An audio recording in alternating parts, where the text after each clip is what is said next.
Nancy stood behind her father and gazed at the ground. She saw several footprints. "Dad," the young detective called out, "I think I may have found a clue." And that's where we'll stop for today. Aw, already? Smashing good mystery. It's a really good mystery. I wonder what happens next. Me too. Hi, Ziggy here, learning about Earth arts. We just finished story time, and Cynthia was reading a Nancy Drew mystery full of clues and suspects, and, well, I can't wait to find out what happens next. Ziggy, look at these round tracks over here. How strange. Round tracks? No one has round feet around here. Oh, it's the case of the strange round tracks! Oh, it looks like we have our own mystery to solve. Neat! Well, I came to Earth to learn about art. Ziggy's Arts Adventure. But there is so much I don't know where to start. Ziggy's Arts Adventure. Music, acting, painting, dancing. It's all so much fun. Writing, playing, and creating. So come on, everyone. We're gonna get out what we have in our hearts. Ziggy's Arts Adventure. So hold on tight, 'cause we're ready to start. Ziggy's Arts Adventure.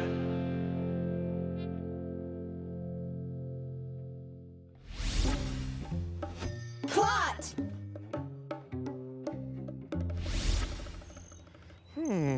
These round tracks were definitely not made by feet.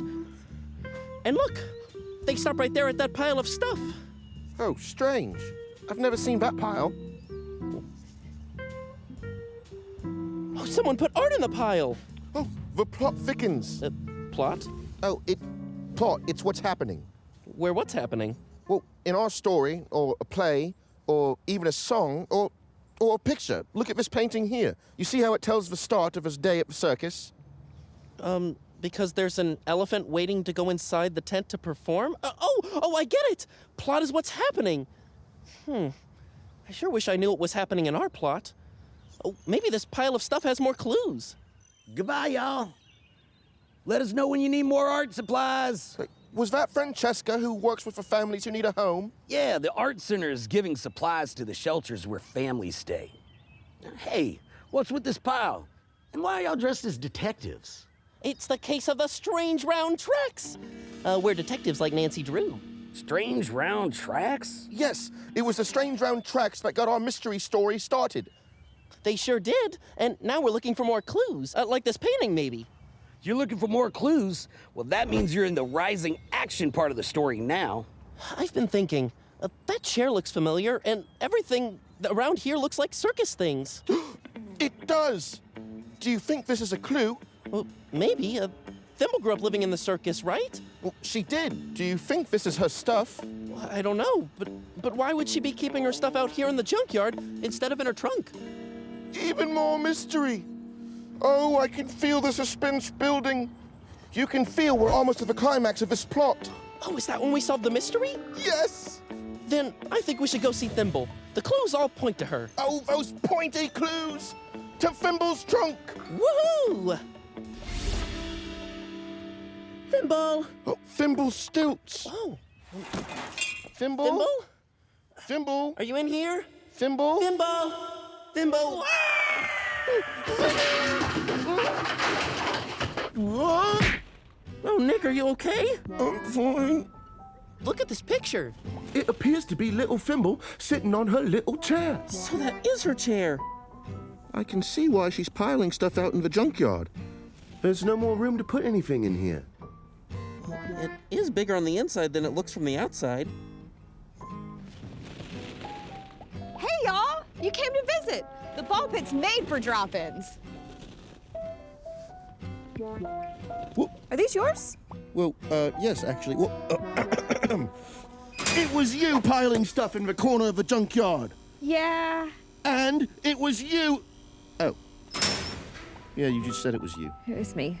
Oh, and you used your stilts to do it. I did. They helped me reach high things. But why were you piling all your stuff up in the junkyard? Well, when my circus shut down, everything was dumped here in the junkyard. I know I don't have room to keep all of my stuff in my trunk, but it's my clown tools, you know? I won't live in the trunk forever. You were on your own when you came to live at the junkyard, just like me. Yes, and the housing specialist made sure I had school supplies and clown uniforms so I could stay in school. Neat. Yeah. One day I'll have a house big enough for my stuff. Absolutely. Well, we solved the mystery, but it still doesn't feel very satisfying. I wonder if talking to a storyteller would help. Recharge those batteries. It's Ziggy's Arts Adventure. Hi, Ziggy here, still on Earth, learning about art and making it. Today on the show, I'd like to welcome our storyteller, Grayhawk Perkins. Welcome. Welcome. Welcome. Hello there. Thanks for there. being here. Oh, I'm glad I could be here with you. So why don't you tell us a little bit about yourself? Well, my name's Grayhawk Perkins, and I'm a storyteller, musician, writer, artist, and, do a lot of cool stuff. Exactly did you become a storyteller? Well, I guess it started a long time ago, all the way back when I was a little bitty kid, and but also one day, Elder came to me and said, come over here and sit down for a little bit and I'll tell you a story. And after he told me the story, I kind of looked at him and he said, go off and play and call you later. So I went off and played, and later on that day he called me back. And he said, that story I told you this morning, tell me that story back. Now, I told him that story, that 5-minute story, and it turned out to be 45 minutes long. And after he heard that, he said, man, you're going to be a storyteller. And ever since then, I've been telling stories. So, speaking of stories, today I solved a mystery, but it didn't feel very satisfying. I don't think I followed my plot right. Is plot something that storytellers have to think about? Plots are very important. You have to have a plot, you have to have a beginning, a middle, and an end. Oh, well, do you think you could show us? Oh, most definitely I can show you. Oh, okay. Well, where's the best place to tell a story? You can tell a story any place. Oh, well then it's time for Artist Show and Tell. Clap, clap, clap, clap. Wow, good lighting helps a good story, you know that. All right, Grayhawk, on your cue, and action. Well, a long time ago, there was this young boy, and every day would run as fast as he could, go to his grandmother's house, knock on the door, she'd answer the door, and they would tell stories and they would have fun. So she told him, today, we're gonna do something different. And she said, you gotta find an ant pile. And that ant pile is about 2 feet high. Now, once you find that ant pile, it's gonna be under a roof that's made by nature, and it's gonna have a seat that's also made by nature. She said, go on your way, try to find that ant pile, come back and tell me what you learned. So the boy took off, but he usually ran, but this day he took his time and he walked. Well, as he's walking along, he sees another bush. And this bush that he sees is an elderberry bush. In the bush, he sees butterflies and he sees flowers, and it's something he had never seen before. He watched these butterflies for a while and he realized he had to find an ant pile. So he goes looking and he gets a little tired and he sees an oak tree. And up in that oak tree, he says, there's some shade, so I'm gonna go sit under the oak tree. When he goes under the oak tree, guess what he finds? He finds the ant pile. The ant pile's under the oak tree, and he looks up. The tree itself was the roof made by nature. He looked down at the roots, and it was a chair made by nature, and there was the ant pile. He watched them going in and out and doing all the things that ants do.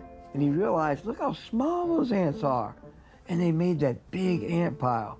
But he realized it was starting to get a little late, and he had to go back and tell his grandmother. So he thanked the ants, and he took off to go toward his grandmother's house. He got to his grandmother's house, he knocked on the door. She came to the door, and she said, did you find that ant pile? He said, yeah, I found the ant pile, but he named all the other things that he saw that he had never seen before. She says, you did something today that was different.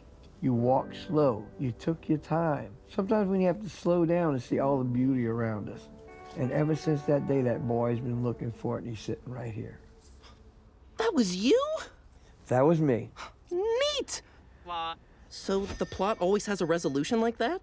It usually does have a resolution, and you know what? It has a beginning where you start, you have a middle where all the things you need to pull together happen, and then at the end, you have a resolution. And the resolution is always satisfying like that? It usually is satisfying. It's always good to know that the characters in your story are okay.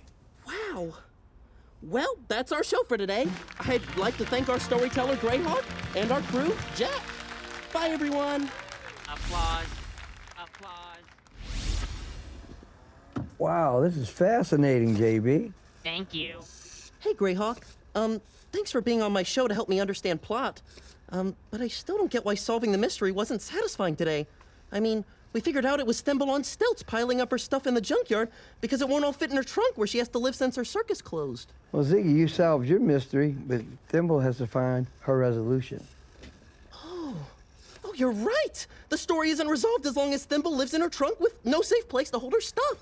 Oh, Thimble needs to find a new home. The junkyard detectives are back on the case. Oh, thank you, Grayhawk. Bye! Good luck, Ziggy. Cynthia, River, I need to help Thimble. How do I make a phone call?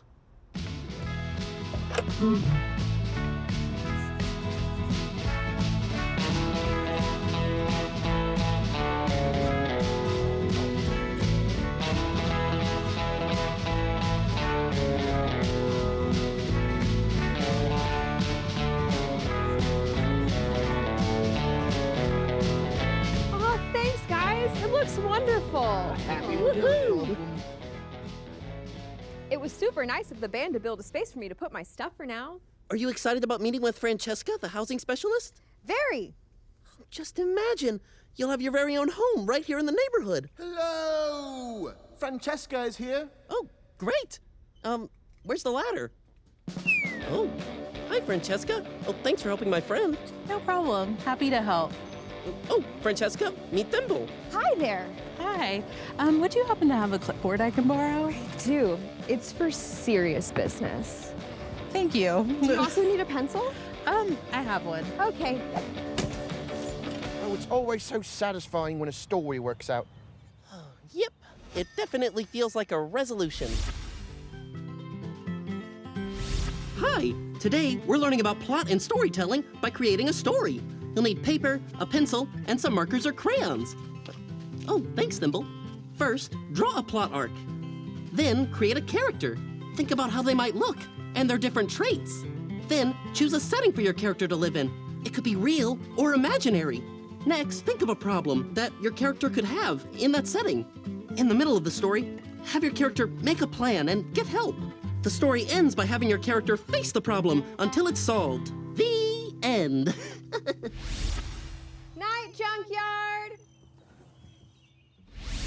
Hi, family.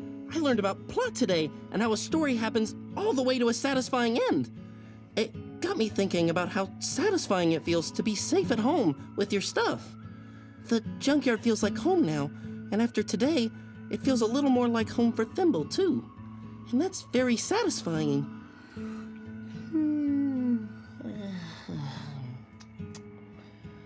I think that means I got to the end of today's plot. I wonder what tomorrow's plot will be. I guess that's my next mystery.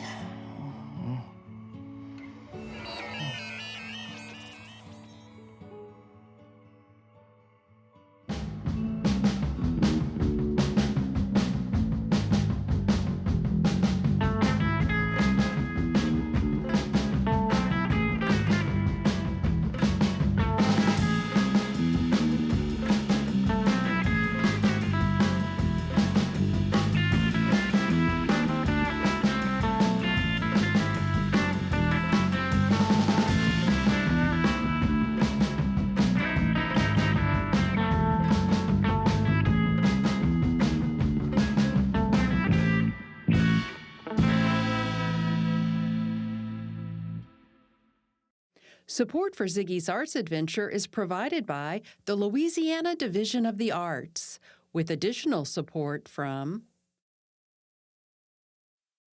and the Foundation for Excellence in Louisiana Public Broadcasting, and viewers like you. Thank you.